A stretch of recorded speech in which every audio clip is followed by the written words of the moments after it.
Hi everyone, Flaming Footy here and welcome back to a new YouTube video on the channel. And today guys, here we are for the weekly AFL 2023 round previews, and in today's video I'm going to be previewing every game of round 13 of the 2023 AFL season, as well as reviewing round 12, going through the ladder, going through my predicted ladder by the end of the round with margins, and going through some stat leaders as well. So obviously, as per usual, we've got a jam-packed round preview coming up. We started with a round 12 review. Last round was the first of the bye rounds. They go over rounds 12, 13, 14 and 15. Melbourne and Carlton. Melbourne won by 17. Port Adelaide defeated Hawthorn by 55. Collingwood defeated West Coast by 63. Geelong defeated the Dogs by 22. Gold Coast defeated Adelaide by 25. Richmond defeated the Giants by 6. Essendon defeated North by 6. And the byes last round were for Brisbane, Fremantle, St Kilda and Sydney. We had some epic games last round. Here's the ladder leading into the rounds, and with my margins and my tipping results, which make sure to go ahead and check out tipping after this video to see those exact margin scores and everything. I'll be going through the ladder at the end of the video of what I think it will look like after the rounds. But we've got monster clashes coming up. We've got a monster round coming up. It's going to be a big round 13. It is the round of the King's birthday clash, and we welcome back Thursday night footy. We kick round 13 off with a bang. Sydney versus St Kilda at the SCG on a Thursday night. This is a massive clash, season defining for these two clubs. St Kilda, start with them. They came off, both these two clubs actually came off the bye last week, and this is massive for their seasons. Sydney, if they win this game, they can just start to get back in touch with the finals contenders, and if the Saints lose this game, they will fall back down with the pack of other contenders, and they'll be within reachable distance from some other clubs, and their spot could be pinched. And if the Saints win, I think they've probably just about done enough, you'd think, to make the finals. The Swans, they need to win this game. I think they will, just because it's at the SCG. I think they're going to win it by 9 in a good game. But this is a really big game. Friday night is another big game between the Western Bulldogs and Port Adelaide at Marvel Stadium. 7th versus 2nd on the ladder at the moment. Boy, Port Adelaide, 9 wins in a row. They're in some very good form, and by some very good form means some very good form. They put away a very poor Hawthorn outfit last week in the second term alone. The Western Bulldogs, they've had chances against Gold Coast and Geelong to jump into the top 4 in the past couple of weeks and haven't been able to do any of that. With this in mind, I think the Dogs are all the chance for the upset win here, but I've gone safe. I think Port Adelaide are going to extend their winning streak to 10. I think they're going to win by 9 points. Now to the first of 3 Saturday games this round. The first one is Hawthorn versus Brisbane at the MCG. 16th versus 4th on the ladder.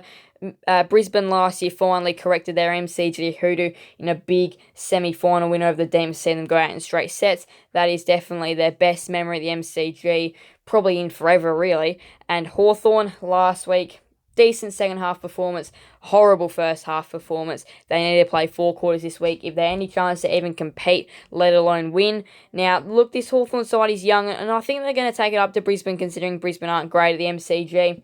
I think Hawthorn will be in the game for about a half, but I do feel like they're just going to bomb out. And I mean, who knows, they might be trailing for most of the contest. Brisbane might get a head start and have a steady win from there. I don't think they're going to absolutely smash them out of the park, but I think they're going to get a comfortable win by 47. The Saturday twilight games at the Adelaide Oval between Adelaide and West Coast. Now, it's 9th versus 18th on the ladder, so probably not a very appealing matchup. Adelaide at the Adelaide Oval are playing way better than a 9th side. Interstate are playing worse than a 9th side. They're back at home this weekend, which could potentially set them up for a monster win if they can do that. West Coast last week versus Collingwood looked better. Their efforts were there. They looked a little bit better. But I think travelling, if it was another game in Perth versus a side like North, the Giants, Hawthorn, they might have actually been able to get the win. But because they're travelling to the Adelaide Oval, it would have to be a massive upset if West Coast are to win. And with that in mind, I think Adelaide are going to win by 55. It could very well be more than that, though, if they have a great day out, which the Crows have made the Adelaide Oval fortress. The Saturday night game is Fremantle versus Richmond at Optus Stadium. 10th versus 13th on the ladder. This is going to be a good game. Fremantle, boy, oh boy, we know what form they're in at the moment. They are in red-hot form, and finals is well and truly within their reach. And Richmond last week just really needed that win to probably settle some nerves at that club. And I just feel like with everything in mind, 10th versus 13th, the only thing here, if it was at the MCG, I'd probably Still say the Dockers, I reckon, but the Tigers would lose by a bit less.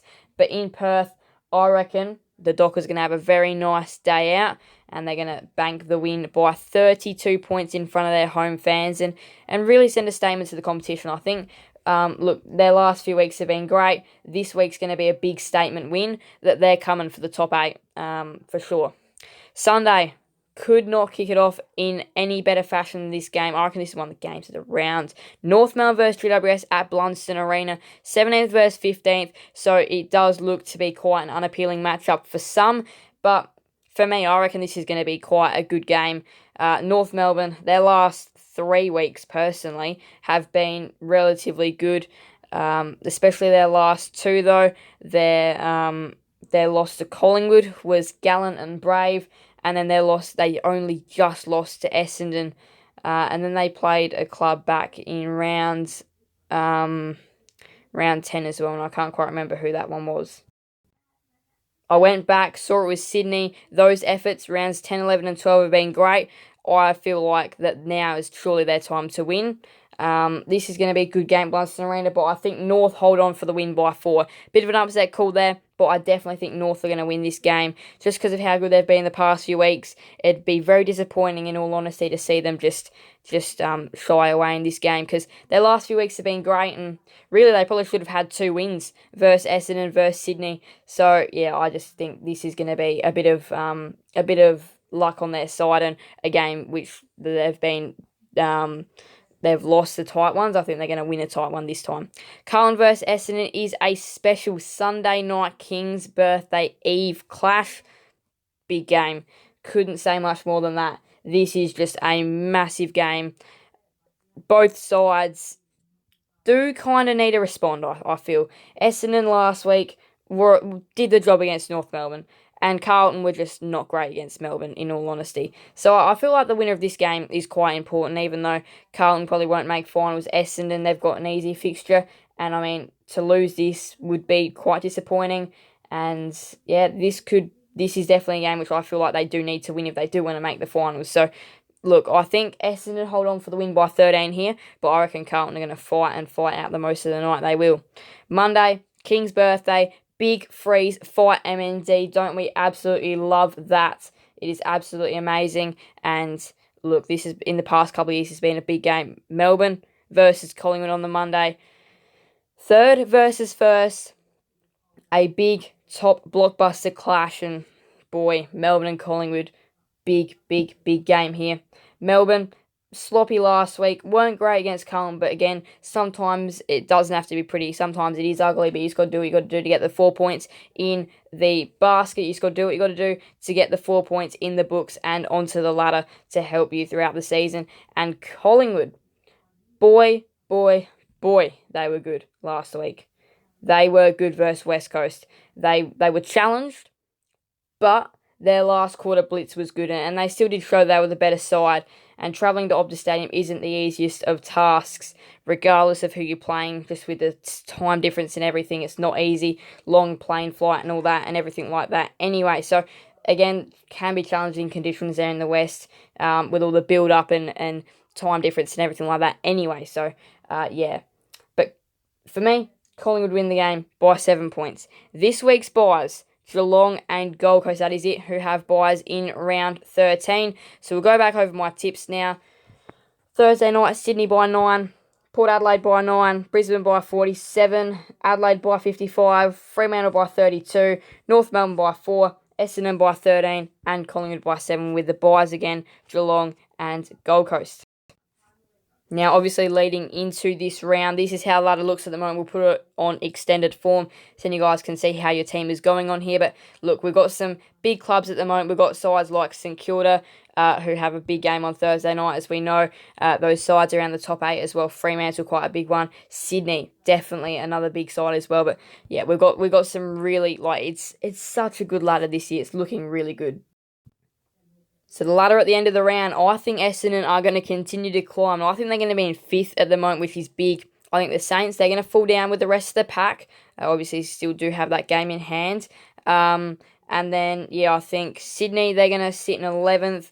The Suns will sit in 12th. But look, it's big because there's only a game separating 6th and 12th, and 2 games separating 4th and 12th, with most of those teams still having games in hand. So it's pretty big. Then we know the top 3 as well. Things are getting interesting up there with Collingwood, Port Adelaide, and Brisbane, with Brisbane still obviously have that game in hand. And then, yeah, down the bottom, things are still relatively tight as well there. If North Melbourne do get the win, it'll be 1 win from 13th to 17th, and obviously that draw in play as well. So there's little sections on this ladder which are quite tight. Top 3, then 4th to 12th, and then 13th to 17th, with West Coast sitting down alone in 18th at the moment. But if they can get a couple of wins on the board, they might be able to try and avoid that wooden spoon. Now, in terms of the Coleman medal, we'll go into the full table here. Things are actually getting quite interesting in this Coleman medal race. Full table, here we go. So there's Charlie Colonel and Jeremy Cameron at the moment, 38 goals each, which are in front of the Coleman medal tally at the moment. Now, we've got a couple of surprise bolters that have bolted up in a couple of rounds. We've got Tom Hawkins in 3rd, no surprise. Oscar Allen in 4th, which these are all on 32, by the way. So equal 3rd. Tom Hawkins, Oscar Allen, Nick Larkey, and Charlie Cameron are probably the only other chances to win the Coleman. And if Brody Myercheck can stay consistent, he's only 7 behind and 8 behind Danaher and King. I doubt anybody else will win it. But at the moment, things are looking interesting with Kerno and Cameron on equal top. Nick Dacos had the most disposals. Marks has been James Sicily. Score involvements has been Christian Petrarca. AFL Fantasy Tim Taranto, showing that he's having a breakout year in Tiger colours. Matt Rao, most tackles, such an influential game changer and contested possessions, Paddy Cripps. And that is it for stats. Big round of footy coming up, round 13. Thank you guys all so much for watching. Make sure to leave a like and subscribe and hit that notification bell. Send you guys never another video on the channel. Thank you guys all so much. Inspire everyone. Flame footy out.